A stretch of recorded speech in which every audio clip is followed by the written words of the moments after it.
hariho akitwa akanyuma keza azaba ngo ako kanyuma niko kabi sinibuka umupware yanduye linki kambwira ati afasha gusharinga bino bintu ndabitako kila siku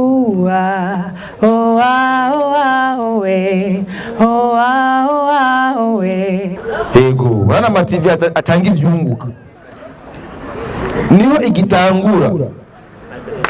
ni mu ntango umugabe igakikora amateka nk'aya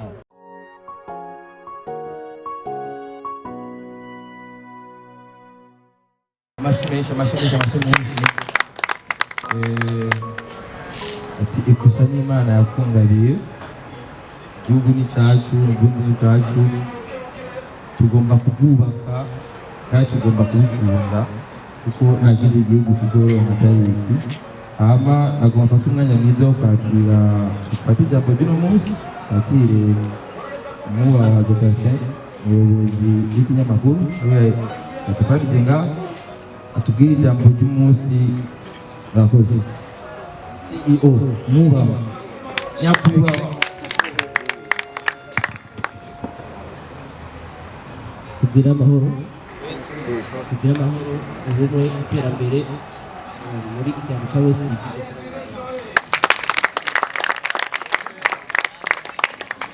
uko mubibona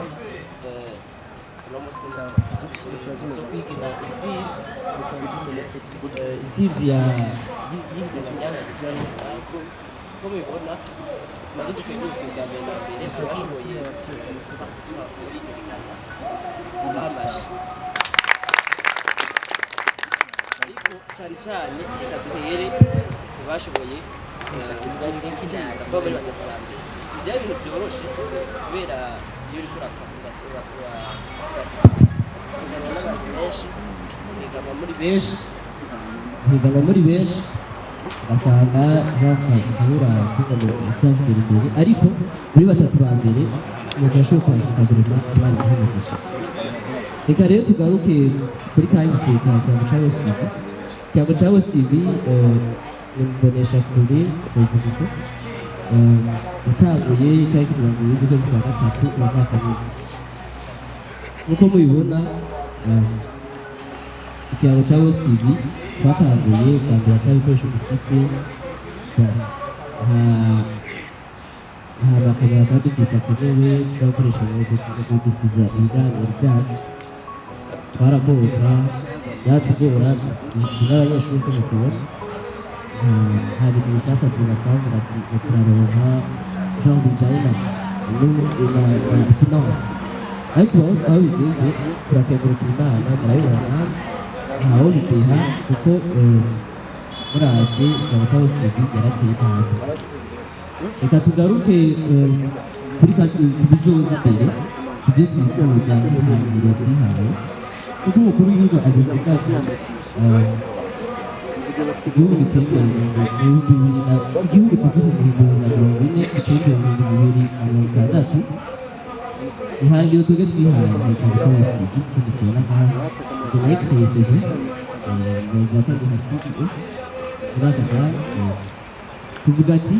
dukora amaboko mu ntoki kugira ngo twiteze imbere byose birashoboka duhera hasi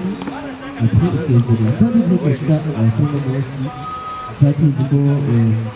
dushobora kugira aho dukora abantu bakaza kwitaba ibintu byacu kuko ntabwo tuba twiteze ariko kugeza no munsi turashimira dukeneye muri kazoza ko tuba dufite televiziyo Kiyago cya West TV Kiyago cya West dukeneye ko izuba imbonesha kure ishobora gushika kure cyane bakungu aho dushobora kuba twokurikirana n'umuntu ari mu bindi bihugu kumbonesha kure batanakurikire tubagira nk'abantu kuri televiziyo mu tubona ari Kiyago cya West TV rero ni ingufu zacu gusa ko umugongo twishoboye n'ubu turacyabakeneye mugume siporo nkuko bivuga mugume tuba hafi muduhanura abantu aho tutagenda neza mu dufashe muduhana ibitugu igitego mu gihugu mudufashe no mu bindi tuba dukeneye reka dukengurukire abantu bashoboye kuba bari n'ahantu muri buno bwugamo dukengurukire abatumiwe basanzwe bahize ese nk'aha tukengurukire n'abandi bose bariko badukurikirana direct kuri Kiyago cya Ghost TV. Reka tubasabe Imana ibahezagire ishikaye kubana natwe akabagera ino bukanga ubu gukoresha n'ibindi bikoresho biha yebwe twakerewe mwatubarira twasitse mukomeze n'utushi kanya n'ingari y'umuco murakoze kubahiriza.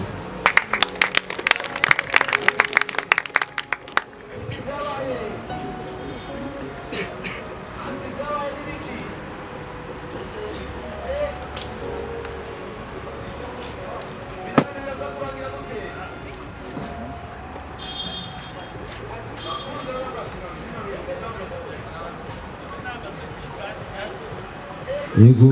kugira amahoro kandi ko mubyumvise bahise kumva amateka y'inonganisha yacu kandi nk'uko mwabikurikiranye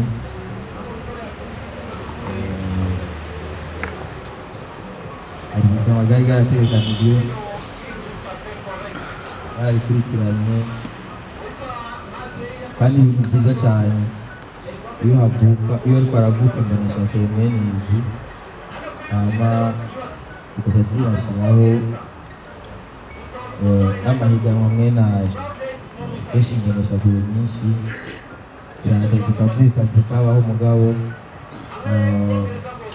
ata kintu ziba zije gutera no muri sosiyete ugasanga ibintu nyine biba bihari ngaho nyine ku bwabo ubwo inganisha fenomene zivuka tugashyira imbere igihugu tukamenya yuko abantu bamenya iby'igihugu bamenya kahise k'igihugu bamenya histoire y'igihugu ibintu byiza cyane abantu bo gutera intege hama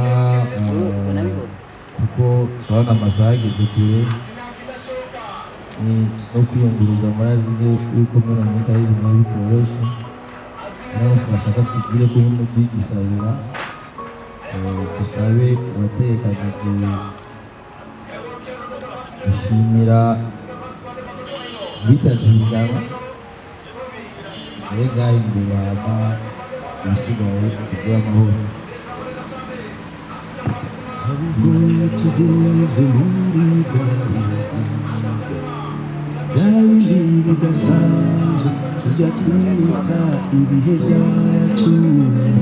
tugahorana ijambo aho uvuga ryiza ibyo ubona byose amahoro masa ibyo ubona byose aramba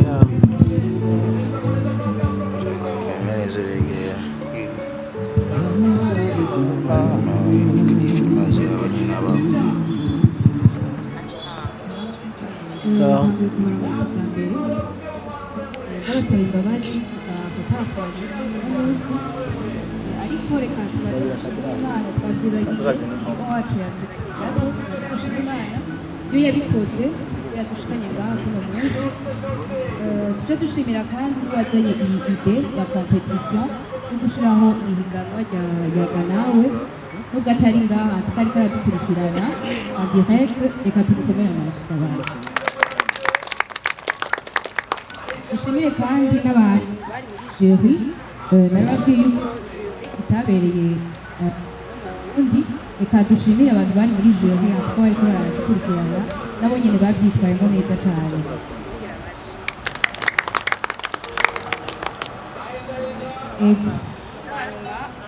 tugeze ku mwanya mwiza wo gutanga ubushimwe twarabiravye usanga ntitwoha batatu ba mbere bonyene mwese murabo gushimirwa ku izina ry'iwanje canke ku izina rya twese no ku izina ry'uwazanye ide mwese twumvise mutogenda uko bisaba yuko twobaha akantu kuko mwabyifashemo neza cyane ariko nk'uko musanzwe mubizi haburana babiri hagatsinda umwe ibyo birazwi rero agomba mpere ngaha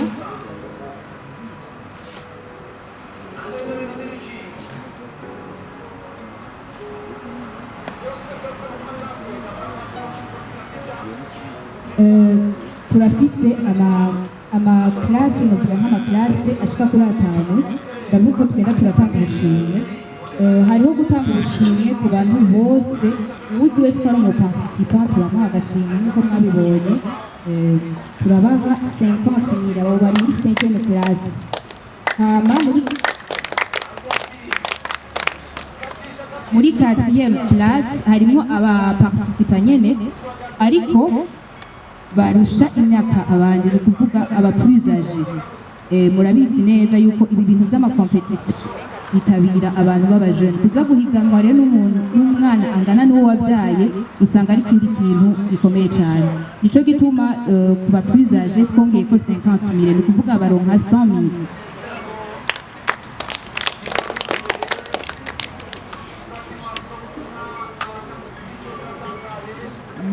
muri 3e classe umuntu yabaye wa gatatu 2e place ni kuvuga no wa kabiri na première place birumvikanizo batatu ba mbere hanyuma yo kuronka ubushimwe bano batatu ba mbere barafise n'ubundi bushimwe ni kuvuga kubera n'abaparticipa barongerwa ko 50,000 yo guparticipa hampande y'agashimwe bategekanirijwe ndahera rero muri 5e place tuze turamanuka gushika dushikiriye première place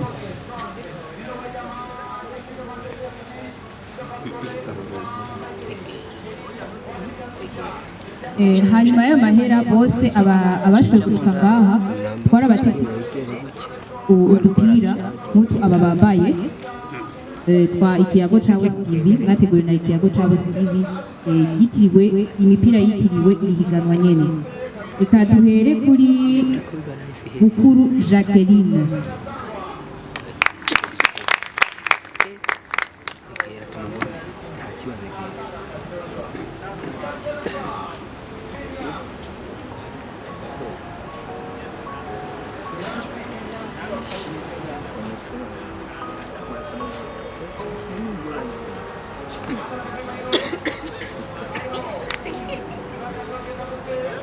muraza muribuka no gusinya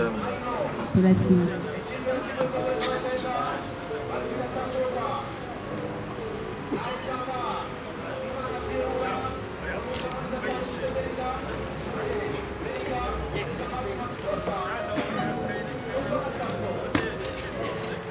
tuze turabikora mu bubangutsi Cubahiro Loïc yari Ininahaze Ornella ndetse na timu yanjye bose bamfashije numvise hano bariko baravuga bari kuri ino higanwa hariho ngo n'uwo yaparikiragije kugira nawe ibintu bigorana namubwira twagira igihe dushyira fingerprint muri phone ntitumenye uhita mwumva ukuntu gupartaja byaringoye cyane ni ukuvuga muri rusange mwese ndabashimiye cyane hama ikindi kintu reka nshimire buri umwe wese yitabiriye ihiganwa ni ikintu gikomeye cyane reka ndabivuga uku kuko ntabwo ryari kwita ihiganwa ati abantu bari muri competition bariko baraba nico ni ikintu n'ukuri umuntu atobura gushimira abantu bose bari muri rino higanwa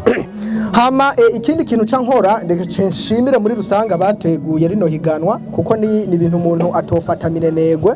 ego nivyo kano gashiruka bute baduhaye nta muntu yobura kubikenguruka kubera ko benshi ntabwo bibaza ibintu ko bishobora kumera uku muga kuba bimeze uku ni encouragement ikomeye cyane reka tubashimire cyane gose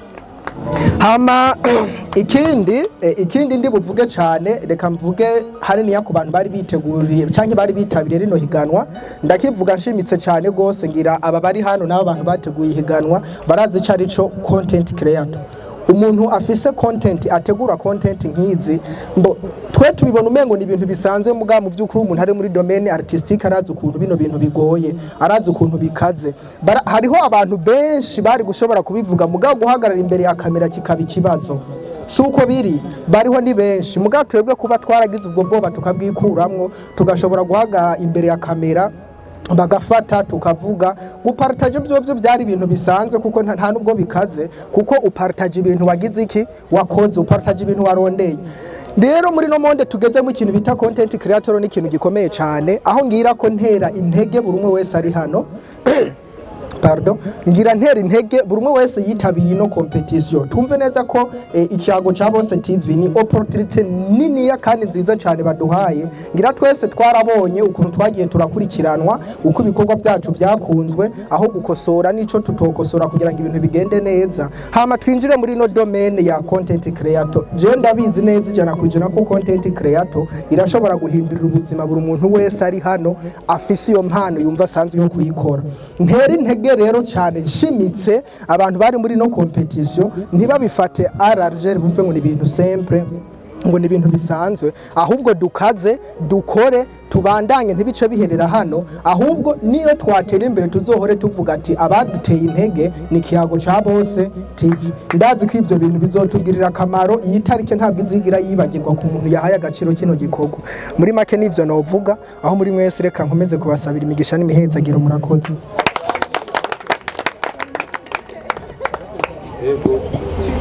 kabiri Mashimeshi umunsi wanyu wo kuvuga karibu muvuge mutere intege abantu kuko hari amakompetisiyo menshi ahora aba aca ku mbuga ndazi abantu benshi bamaze gutegura ibintu mw'inimo asanga abantu babyitabye asanga ndibuka narigeze kugira challenge hari umuntu yigeze kumbwira yuko afite indirimbo ayishyira ku byumuka byinshi mugabo abantu barabinegije uno munsi biraryoshye kubona yuko ababa bateguye batayaga amasigara cyicaro ibyo babiyemeje babishyitse barabonye competition ntibayinegija barapartaja gushika naho inegije Kila siku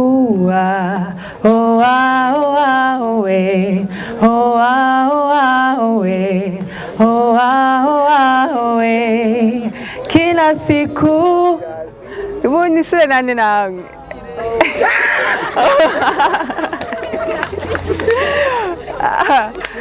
urumva ndabaramukije kwanza mwese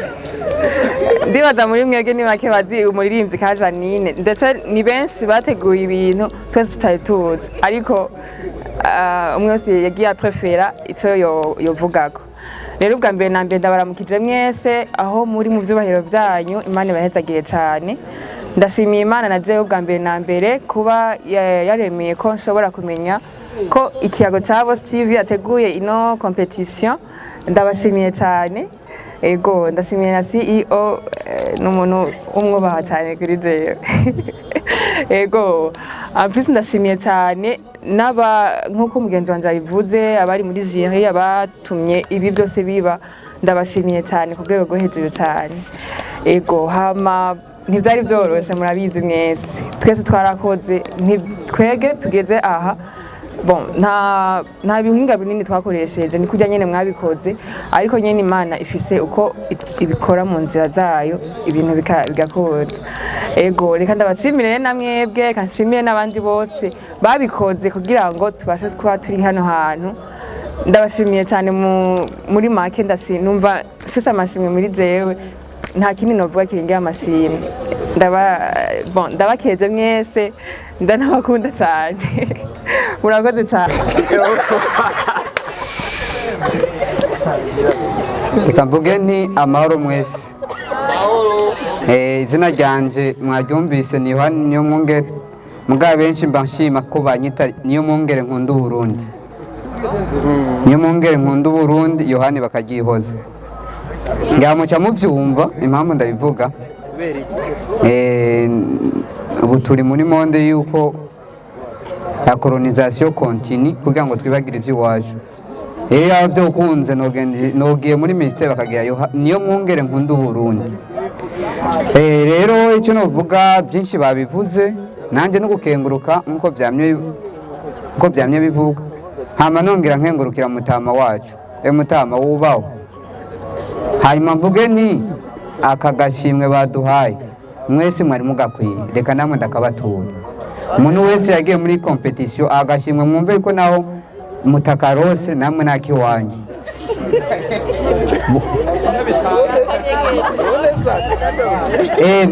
nakiwanyu ejo namwe nibaza ko azogera igihe mu karongo. Ndavuga nti hari abantu dukunda kujya mu makompetisiyo imisi yose ntiturongo. Jewe irigize 12 ngenda muri kompetisiyo mugabe irigize irya gatatu ndongo. Rero nibaza yuko tutogira arabo umengo twaciye dushavura kubera ko tutagaburose twese, ariko nukuri mwumva amahoro natwe twumva amahoro, ejo tuzoronka twese canke ejo namwe muzoronka twe twarose uyu munsi tubure. Hanyuma nkengurukira abantu uwabinyinjijemo je yabinyinjijemo ku nguvu ngira ngo arabizi ko nari mu game fois ndaga ntije nicyo kunda ko nja mu byo bintu byanyu biragoye kubera ko kahise wanashaka se kuvuga ngo ntako nari mfise ahubwo nari mfise keshi nkabura aho ndakavugira.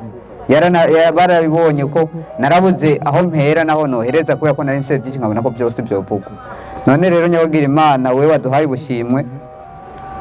nibaza ko bibaye ngombwa twe twarose umunsi wo kuorganiza irindi higano nengo twobisiriza abandi kugira ngo ntituzogume tuja ngo ko twojamo. Kandi ikindi naco nimwadukenera ngira ngo nyakubahwa yari kubivuga uriya yadutanguri turi ngahanye ku bwanyu, turi ngaho bw'ikiyago cya Boss TV, turi ngaho bw'abarundi muri rusange. Hama nkaba ndangije mvuga nti mugeho muba mwubaho mwese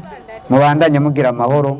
abarundi mwese murakoze. Ngatari w'abahunga ngira mvuga amazina nzimurura bazimiye kuko kutamenya akaranga k'igihugu, akaranga kayazo na basokuru na basogokuruza aho hambere hatambereye intambamye, ariko hambereye intambwe ya mbere ikaba ari intambwe yashikanye ku kiyago cya bose. Ewe kiyago cya bose uri ndanga mu ndanga ukoranya abantu bose udasobanuye kugira ngo bateramishe. Reka ndamukanye n'abahungu n'abakobwa bagize akaranga ubuhizi bwabo, muri aho se beza mwe mwatoranije ngo mushikanwe kuri ibi byiza byo ku kiyago cya bose. Amahoro iwanyu amahoro iwacu, amahonda asubire kwera aho yahereye kuva kera narindi nibimere ko n'ubu n'imyaka yose se mwampaye. Ewe kiyago cya bose uri ndanga mu ndanga ukoranya abantu bose udasobanuye ngo bateramishe. Ndabaramukije amahoro mwese, akaranga gasubire kayagwe ku kiyago cya bose mu Burundi bwacu. N'umuhungu warasimo yarase ko samara mu kutamenya akaranga kaho hambere hahise kahitanya amakuba kagakwega amahoro n'amahonda. Rasimo warusugi yansigira ibyo kutabikiragi, ariko ngo nyage nje hakirutse ku kiyago cya bose nyaga karanga imundi samirane hose ku kiyago cya bose. Ewe kiyago cya bose uri ndanga mu ndanga ukoranya abantu bose udasobanuye ngo bateramishe. Emwe beza b'Imana nziza itanga ibyiza kuri bose, ikazigama intore zayo yitoreye mu gihugu cyayo yitoreye, igakura abantu mu gutongana ikabashikana mu gutorana imigisha mu hezagira itanga ititangiriye itama impundi igasambirana ku kiyago cya bose. Ewe kiyago cya bose uri ndanga mu ndanga utororokanya abantu bose ukabashikana ku byiza by'ikiyago cya bose kugira ngo bateramishe. Reka ndati igihugu mukaranga nkuko bitegekanijwe. Ewe kiyago cya bose uri ndanga mu ndanga niwe wategekanije ishiganwa kugira ngo ushobore gushimira urwaruka. Ewe kiyago cya bose uri ndanga mu ndanga ndabaramukije amahoro impundu mwihayiro, ndumuhunga azira guhunga amahoro, sinigeze ntinya guserukira ahakoraniye izindi ndanga ziranga akaranga. Si ico narahiye nukutarenga aho babiri canke abarenga bakoranijwe no kuranga akaranga tarakaranda kuranda gataka karandagura imiryango, ariko barata akaranga kazodushikana ku iterambere ry'igihugu. Ewe kiyago cya bose uri ndanga mu ndanga. Erega twibuke ko turabo kwa ntare rushatse cyambara nta matambariye umugayo, ariko yambariye urugamba. Yacikiye inganja agashikiriza ingoma kagenda rukinzi gakurikira ruciteme na rurima. Ku munsi w'umuganuro impundi igasambirana hose mu gihugu cyose. Ewe kiyago cya bose uri ndanga mu ndanga ukoranya abantu bose udasobanuye ngo bateramishe. Ewe kiyago cya bose uri ndanga mu ndanga ukoranya abantu bose udacagure ngo bateramishe. Reka ndacu kino gihugu cy'Uburundi, Uburundi buhire bwahiriye abakoroni bakagomba kwigumura ngo bigumire ibijumbu, ariko hagaseruka umuganwa atari umugani umuganwa Rudoviko rwa Gasore umushikirangoma wa mbere atahane ataharaniye gushikira ingobo ariko yaharaniye gushikira ubutwari ngo adushingure ku mukazukazi wabo bakoroni bakoranira hamwe ngo bagwanye abakurambere ba mbere bashira imbere iterambere ry'igihugu cyose bakabakandamiza bakazingamika imizinga yazinguruka ikazinguruka n'ubuki bugateramisha abana bugateramisha abagabo n'imiryango imbundi igasambirana mu miryango noyavuga sinoyaheza n'ay'umukunzi ariko sigira ubute nzogaruka reka ndangirize ngaha nimukunde mu nkundire ndangirize ngaha ngira ndi harakaramba amahoro n'ubumwe urukundo n'iterambere ku kiyago ca bose muragaheza gigo kuko birakenewe. Nagomba nk'uko dukoraniye hano twese hamwe tubanze dukomera amashi imbonesha kure ikiyago cya bose TV hamwe n'abayikoramo bayongoye ndetse n'uyu atanga uburyo bwiwe tumukomera amashi. Hanyuma ngomba nduge ku ijambo mu kanya gatoya. Jewe murabona ko nkuze kandi imyaka si mike, ariko maze kumva akamo mwateye canke bateye abakora muri imbonesha kure, navuze nti byari byo byose na jewe naho nkuze ntegeza kuza gushikira kubana no gwaruka. Hanyuma nicyo cyatumye uyu munsi maze kumva ko nkwiye kuzana abatumire aho natanguye kurondera naho tubana abana banje. Ubu rero abana banje turi kumwe hano, ngira ngo ejo nabo nibo bazohava baza guhiganwa, ndaberetse akarorero, sivyo? Hanyuma rero ku giti ciwanje nagira nkenguke ku gashimwe naronse. Ndashimiye abatanguje iyi mbonesha kure ikiyago cya bose, nshimiye abayikoramwo, nongeye kubashimira ubugira kandi nongeye gushima ko ntabaye uw'inyuma. Turi kumwe, muranyumva? Sinabaye uw'inyuma kandi sinabaye uw'imbere, nabaye hagati. Rero nagomba kubabwira nti nejo bundi mugadutera kamo nzokwitaba kugira ngo nanje nongere mpiganwe mu bandi. Rero ndangije ndabashimira ko mushoboye kuntega ugutwi, kandi nongera ndabatera n'intege namwe gwaruka muri hano, ari abagiye mu ihiganwa ari n'abatagiye. Iyo bahamagaje amahiganwa nkaya muwe mwitaba kuko birimo ikimazi.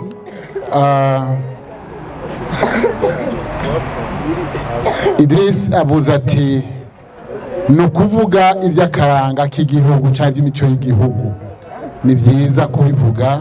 no kubishyira habona kugira ngo abantu bose babimenye. Imana ibahezagire. Nimugende utabongeye kamwe ka nyuma.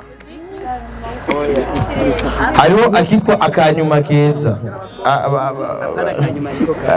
Azaba ngo ako kanyuma niko kabi. Ubu rero bagomba babongere akanyuma keza. Sivyo? Hama nukuri ibintu ino mbonesha kure ikoze n'ibintu by'amateka. Je natanguye kubibona kuva umunsi wa mbere bandonyikiye link. Sinibuka umupware yanunyikiye link. Kambwira ati afasha gusharinga bino bintu ndabitako. Ndavuga ati ama TV nkaya atazana amajambo, atazana ibikorwa, niyo gushigikira. Yego bana ama TV atanga ivyunguka, niho igitangura. Ni mu ntango Mugabe igakikora amateka nkaya. Ni ibintu byo gushima kandi ni ibintu byo gushigikira, sivyo? Kandi ikindi naco kigira kabiri, aya ma contenu bashirako niyo ma contenu dukeneye no munsi. nuvuga yuko urugamba twagwanye kugira amakuru y'abarundi aronke ahaca, sivyo? Kuba uno munsi mushobora kuvuga ati ndumva amakuru y'abarundi, hari ibihe ata amakuru y'abarundi abarundi bamenya, kuko wasanga bari panshe n'amakuru yo mu bihugu bibanyi yaguma tuvogera. Mugabo ibihe tugezemwo hariho amakuru y'umwizero, apari bidusamaza gusa. Umengo imbuga ngurukana bumenyi zihari kugira twumva amakuru y'ivy'imiziki gusa, y'ivy'ibiteramo, y'ivy'ibiki gusa. Mengo ntidukenera kumenya amakuru y'igihugu cacu. Rero ibiganiro mwene ibi bica kuri zino mbonesha kure, tujye tubihereza umwanya tubigiye n'amapartage ashoboka, tukagenda tubihanahana, kuko uno munsi ibintu usanga bifise amaviews menshi, usanga ari izo ndirimbo, ari ibintu nyene vyo kudusamaza. Mugabo ibintu mwene ibi bitwubaka kumenya kumuzi aho umuntu aba yaravuye, aho inkomoko y'ikintu kiba cyaravuye c'Uburundi, ni ikintu cy'ingirakamaro cyane. Abantu bose bumva baronka amaviews menshi, baba barabwira abantu benshi, ni twebwe tuba twabipartage, twagiye turabihanahana, nitubone yuko umenga ivyo guhanahana naho kaziki naho gafoto gusa. Mugabo n'amakuru mwene yubaka abantu tuze tuyahanahana, kandi imbonesha kure mwene izi ntaha zari zihari, sivyo? Nukuri dutera intege abantu, ino mbonesha kure yacu yanyu tuyitere intege cyane, hama nabone bazogira ingoga yo gukaya amakontenu menshi, kuko babonye yuko ibyabo bitariko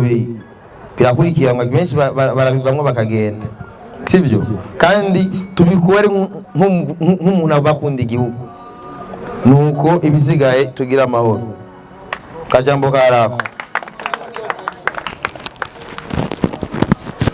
ari baravongera gusa ko amazi yazindutse sinzi niyageze. Bizayiba byiza yuko tuca gutanga inkuru nziza ya n'abandi, ko za mbuga ubu ziriko zirakoreshwa neza. Nagoma saye mwese muhaguruke dusenge turangiza. Mana data wa twese uhambaye ugororotse, turagushimiye uyu mwanya tumaze turi hano, turagushimiye kubyo wakoze kuri imbonesha kure. Habwa icyubahiro Mwami Imana, turakwinginze kugira ngo iyi mbonesha kure ukomeze kwiteza imbere cyane. Mwami Yesu Kristo, turakwinginze kugira ngo ukomeze gukora ibitangaza kuri imbonesha kure, ikomeze kwaguka nko twamaze kumva mu migambi bafise. Izina ryawe nirishigwe hejuru nyakubahwa. Asigaye turagiye kuva hano, utwitangira imbere hanyuma tugukurikire. Mwese umwe kugira inzara n'inyota yo gukorera kuri imbonesha kure, kandi ikiruta byose twese duhe kugira inzara n'inyota byo gukunda no kubaha. Urakoze, tubisenze mu izina rya Kristo Yesu. Amen.